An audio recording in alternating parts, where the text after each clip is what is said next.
রাজ্যসভায় তৃণমূলের ওয়াকআউট। আপনাদের জানিয়ে রাখি, ভুয়ো এপিক নিয়ে আলোচনার লাগাতার দাবি তৃণমূলের। তৃণমূল সহ 10 বিরোধী দলের আলোচনার দাবি এবং বিরোধীদের দাবি খারিজ হলো রাজ্যসভায়। আপনাদের জানাবো, তৃণমূলের পক্ষ থেকে এই দাবি করা হয়েছে। আমরা দেখেছি লাগাতার এই ভুয়ো এপিক নিয়ে আলোচনার দাবি জানিয়ে এসেছে তৃণমূল কংগ্রেস নেতৃত্ব, এবং রাজ্যসভায় সে বিষয়ে আলোচনা করতে দেওয়া হলো না এবং সে কারণে তৃণমূল কংগ্রেসের পক্ষ থেকে ওয়াকআউট করা হলো। কি বলা হচ্ছে বিষয়ে তৃণমূল কংগ্রেসের পক্ষ থেকে শুনবো।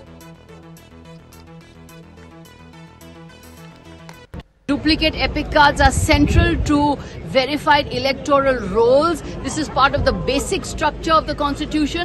It is part of the basic structure of electoral democracy. Therefore, we are continuously raising this issue of duplicate epic cards.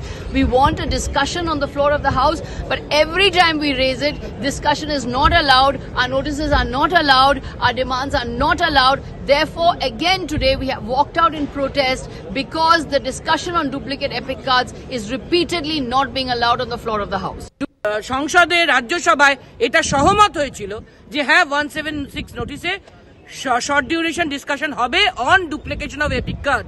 এটা নিয়ে সহমত একবার নয় একাধিকবার হয়েছে, কিন্তু দুর্ভাগ্যের বিষয় আর দুদিন বাকি, এখনো কিন্তু আলোচনার কোনো গন্ধ মাত্র নেই, বিজনেসে কোনো উল্লেখ নেই, কোনোভাবে আলোচনার কোনো সুযোগ ট্রেজারি বেঞ্চ দেবে বলে মনে হয় না। যদিও রাজ্যসভায় এ ব্যাপারে সহমত হয়েছে একাধিকবার। সেই একই রকম ডুপ্লিকেশন অন এপিক কার্ডের মতন মণিপুর নিয়েও কিন্তু আলোচনা বারবার কথা হচ্ছে হবে, কিন্তু তার কোনো লক্ষণ নেই। তাই আমরা প্রতিবাদ জানিয়ে আমরা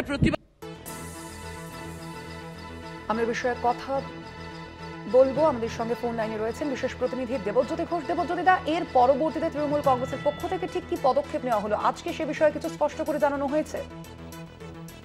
দেখো, এবারে যে রাজ্য লোকসভা এবং রাজ্যসভার অধিবেশন হচ্ছে তা প্রায় 28 দিন অতিক্রান্ত। তৃণমূল কংগ্রেসের পক্ষ থেকে প্রথম থেকেই দাবি করা হচ্ছিল যে এপিক কার্ড নিয়ে যে দুর্নীতি হয়েছে, বিভিন্ন জায়গায় যে ভুয়ো ভোটার হয়েছে, তা নিয়েই রাজ্যসভায় তা নিয়ে চর্চা করতে হবে। প্রয়োজনে 176 এর উপর চর্চা করতে হবে এবং সরকারের পক্ষ থেকে সহমত পোষণ করেছিলেন এবং সেটি নিয়ে চর্চা হওয়ার কথা ছিল। কিন্তু অজ্ঞাত কারণে আর দুদিন মাত্র লোকসভার অধিবেশন চলবে, তার আগে এটি নিয়ে তৃণমূল কংগ্রেস রাজনৈতিক সুর চড়াচ্ছে।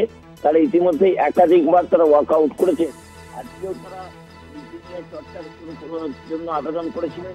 তার সঙ্গে তারা মণিপুর ইস্যুতেও সামনে আনার চেষ্টা করেছিলেন যে মণিপুরে দীর্ঘ 1 বছর ধরে যেভাবে বিভিন্ন ধর্মের মধ্যে একটা যুদ্ধ চলছে, অবিলম্বে বন্ধ করার বিষয়ে কেন্দ্রীয় সরকার কি ভূমিকা নিয়েছে।